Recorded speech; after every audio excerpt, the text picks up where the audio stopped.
So my name is Kane Hoffman, and I'm going to talk about a few different postural exercises and core strengthening exercises that you can do to help with chronic low back pain.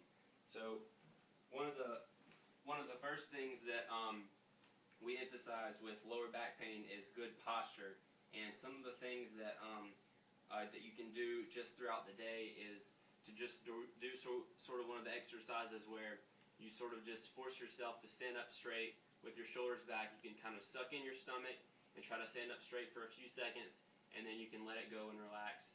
And you can just do this throughout the day. Just whatever you're doing, you can just suck in your stomach, lift up your chest, and just sort of hold it there and then release it. And just remember to take a deep breath and let it all out so that there's no tension. That's just a really small thing that you can do throughout the day. One of the other really important things is to watch how you sit in chairs, because here in the 21st century we're in chairs a lot during the day.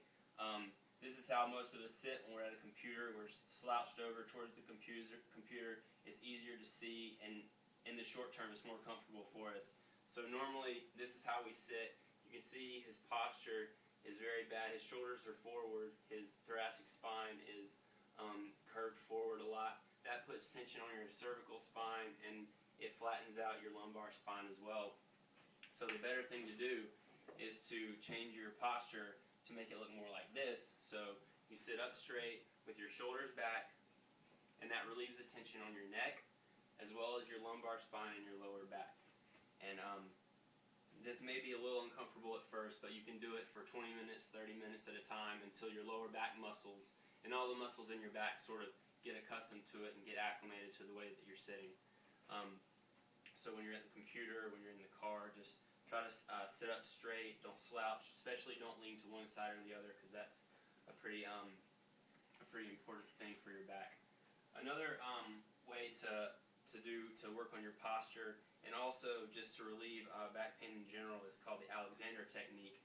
So one of the principles of the Alexander technique is you want to have you can just use books or magazines or whatever. They're the width of 3 fingers like this, and you lay it on the ground, and Jason's going to show how to easily get down on the ground if you're sort of have issues moving, getting up and down. So it's just an easy transition down to the floor. You put the books to the side of where you're going to get down, so that when you roll over like that, your head is on the back of your head lays directly on the books. He has his knees bent the right way. You want them about 1.5 feet or so away from your hips, bent at about 90-degree angles. And this perfectly mimics the way your spine needs to be. And you can do this for 15 minutes a day, just resting on the floor. And you can, if you want to, you can just put your hands on your stomach, or you can put your hands up like this and just sort of ease them back and hold it like that, and that just puts a little bit more stretch across your chest and into your thoracic spine. You can put them back on your stomach if you want to, whatever is easiest or more comfortable for you. So 15 minutes of this every day is a great way to relieve the tension on your spine. If you have cervical spine issues or thoracic spine issues, too much bending, sort of just irregular curves, this can flatten them out this way or this way, so that there's less tension in the discs especially, so there's less nerve impingement as well. So the next thing I want to talk about is avoidance. This may seem like common sense, but a lot of important things can be avoided to help with your lower back pain. Things like boats, the repetitive motion against the waves. If you're in a boat really fast and you're going over waves, and constant jarring on your back is really important to avoid. Any kind of jumping exercises, like if you play a lot of basketball or if you've been working out that involves a lot of jumping, try to avoid stuff like that. Things that you may not be doing, but like roller coasters that are really old and rickety, you're probably not doing that if you have lower back pain, but that's something that you should definitely avoid also. Same thing being treadmills, just anything that has constant jarring to your back. Don't jump off the last step of a staircase every day. And so the opposite of that avoidance would be something that you want to really do to relieve almost all the tension on your back would be water therapy, and that can be in the ocean, in a swimming pool, any type of total submersion in the water. It's essentially no gravity, and so it relieves all the tension in your back. And so 30 minutes or an hour, whatever you can spare every day, go to the Y, whatever you want to do, that's a great way to really force your back to just have almost no tension. There's no gravity pulling in different ways, twisting. You're not having to tense up your muscles to hold yourself up. So that's a great way to relieve lower back pain as well. The third thing that we want to focus on is core strength, because a lot of lower back pain results from poor postural muscles in your lower back, both anterior and posterior to your spine. And so by strengthening those muscles, you can help relieve some of the tension on the vertebrae, the bones of your back. So one of the things that you can do are very light crunches. So just put your hands on your thighs, come up slowly, not very far, and then just go back down. And with any of these exercises, it's okay if they're a little bit uncomfortable. It's okay if there's tightness at first. If there's a lot of pain, just stop doing it, because that's not the goal and that's not what you should be feeling. So easy crunches, up slowly and down slowly, not going very far is a great way for core strengthening for lower back pain. And you can start out doing 10 of those twice a day, and if it feels good and your back starts feeling better, you can just do more however you feel like doing. The next good core strengthening exercise is called sit to stands. And Jason executes the proper way to get up if it's hard for you to get up and down. So sit to stands, a lot of people don't really realize once they get older that it's harder to stand up from just a regular seated position.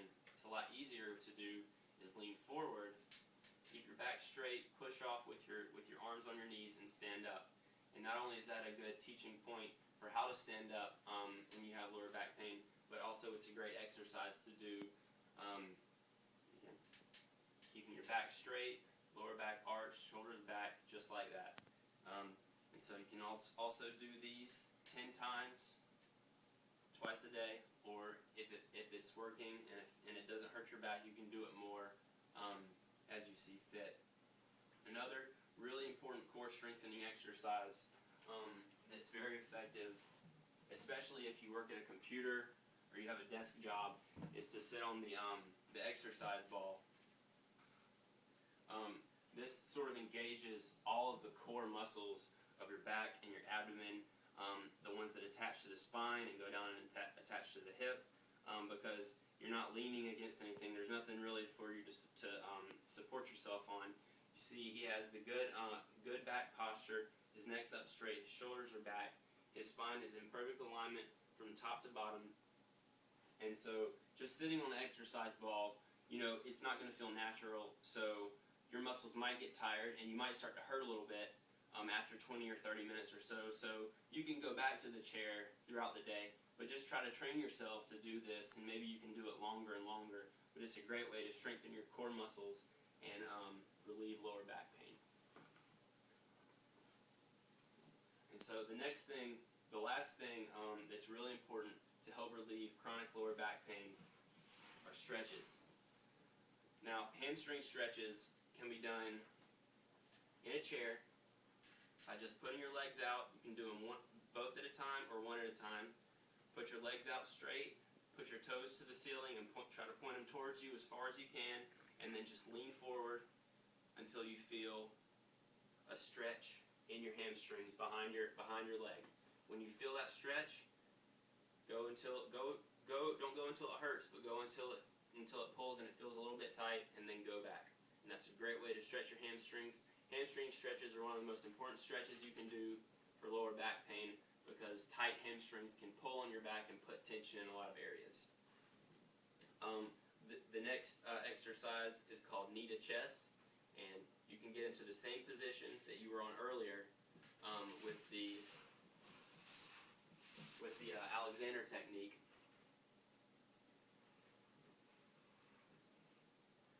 And it's it's almost the exact same position as the Alexander, and all you do is you just bring one leg at a time towards your chest and back down. And you you don't need to go very far, but it's almost similar to a crunch, except instead of moving your upper body, you're moving your lower body. And while you're doing this, you can actually do another hamstring stretch by putting your hands around up underneath your leg, just like this, and then lifting the lower leg towards the sky, and you will feel the stretch in your hamstring just like you felt it when you were in the chair. And that's another great way to stretch your hamstring. So the knee to chest, you can do those 10 times twice a day, just like all the other exercises, or as you see fit, whatever's comfortable for you. The last thing, walking. Walking is great for core strength and stretching and everything else. Light walking, that's where you're not jarring your back on uneven pavement. Make sure you're on a flat pavement or a flat track. If you have access to a track near a school or something, 20 to 30 minutes a couple times a week is a great way to relieve lower back pain.